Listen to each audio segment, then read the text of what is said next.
है।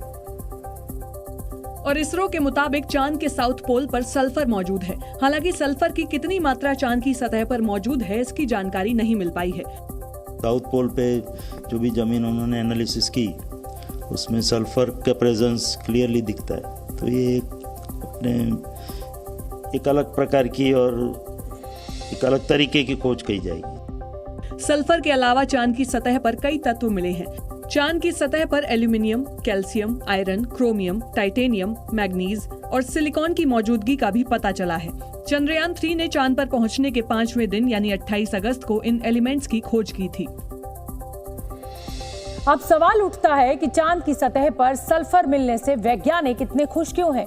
सल्फर मिलने से भारत को क्या फायदा होगा? सल्फर की पृथ्वी पर जीवन में अहम भूमिका है। जिंदा रहने के लिए सभी जीवित चीजों को सल्फर की जरूरत होती है। कई पौधे और बैक्टीरिया सल्फर को मिट्टी से हासिल करते हैं। सल्फर कई अमीनो एसिड्स और एंजाइम से मिलता है। सल्फर पौधों के जीवन का एक अहम घटक है, इसलिए चांद पर सल्फर जीवन ढूंढने में अहम भूमिका निभा सकता है। इंसानों को स्वस्थ बनाए रखने और बीमारी को रोकने के लिए सल्फर बहुत जरूरी है। चांद पर जो सल्फर मिला है वो सल्फर डाइऑक्साइड के फॉर्म में है, जिसका रेफ्रिजरेंट, हीट पाइप और टरबाइंस में इस्तेमाल होता है। सल्फर का इस्तेमाल सोलर एनर्जी को एब्जॉर्ब करने और स्टोरेज बैटरी में भी हो सकता है। मिशन चंद्रयान 3 की कामयाबी के बाद अब इसरो सूर्य मिशन भेजने वाला है। 2 सितंबर को इसरो सूरज की ओर स्पेसक्राफ्ट आदित्य L1 को भेजेगा।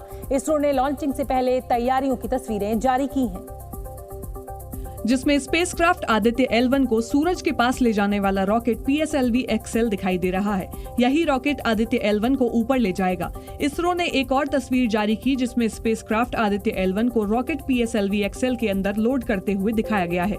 2 सितंबर को आंध्र प्रदेश के श्रीहरिकोटा से सुबह 11:50 पर आदित्य L1 को लॉन्च किया जाएगा। पहले चांद था, अब चांद से हम लोग सूर्य की ओर जा रहे हैं। चंदा और सूरज हमेशा ही एक विशेष ऑब्जेक्ट रहा है, साइंटिस्ट के स्टडीज के लिए भी और जनरल पब्लिक के इंटरेस्ट के लिए भी। आदित्य L1 अंतरिक्ष में चक्कर लगाने वाला इसरो का एक रिसर्च सेंटर होगा, जो सूरज के करीब पहुंचकर सूरज के रहस्यों का खुलासा करेगा। जलकर राख तो नहीं हो जाएगा? क्योंकि जिनको जानकारी नहीं है वो यही समझ रहे हैं कि आदित्य L1 सूरज पर उतरेगा, जो कभी संभव नहीं है। क्योंकि सूरज की सतह से थोड़ा ऊपर यानी फोटोस्फीयर का तापमान करीब 5500 डिग्री सेल्सियस रहता है। ऐसे में किसी यान या स्पेसक्राफ्ट का वहां जाना संभव नहीं है। इंसान की बनाई कोई ऐसी चीज नहीं है जो सूरज की गर्मी बर्दाश्त कर सके। इसलिए आदित्य L1 धरती से 15 लाख किलोमीटर दूर तक जाएगा, जबकि पृथ्वी से सूरज की दूरी करीब 15 करोड़ किलोमीटर है। इसका मतलब है कि आदित्य L1 धरती से सूरज की कुल दूरी का 1% ही तय करेगा। हम यदि उसके बहुत पास जाएंगे तो हो सकता है कि वो हमें अपने ओर खींच करके ग्रेविटेशनल फोर्स की वजह से उसमें हम मिलीन और हम भस्म हो जाएंगे। इसीलिए एक ऐसा पॉइंट चुना गया है कि जहां पर जो है कि दोनों का ग्रेविटेशनल फोर्स बैलेंस किया गया है। अंतरिक्ष में 15 लाख किलोमीटर की दूरी पर आदित्य L1 जिस जगह पर जाएगा उसे L1 कहा जाता है। L1 पॉइंट को लैग्रेंज पॉइंट भी कहते हैं। ये सूरज और पृथ्वी के बीच में मौजूद है। इसे आप अंतरिक्ष में स्पेसक्राफ्ट का पार्किंग एरिया भी कह सकते हैं, जहां पहुंचकर आदित्य L1 सूरज का अध्ययन करेगा। L1 पॉइंट पर ऐसी परिस्थिति है जहां पर स्पेसक्राफ्ट आसानी से कक्षा में चक्कर लगा सकते हैं। दरअसल सूरज और धरती की अपनी अपनी ग्रेविटी होती है। अंतरिक्ष में एक जगह दोनों की ग्रेविटी टकराती है। इस जगह या पॉइंट को लैग्रेंज पॉइंट कहते हैं। धरती और सूरज के बीच ऐसे 5 लैग्रेंज पॉइंट हैं। वो जो अध्ययन करने जा रहा है, जो स्टडी करने जा रहा है, वो हर चीज को हमेशा वो देखता रहेगा।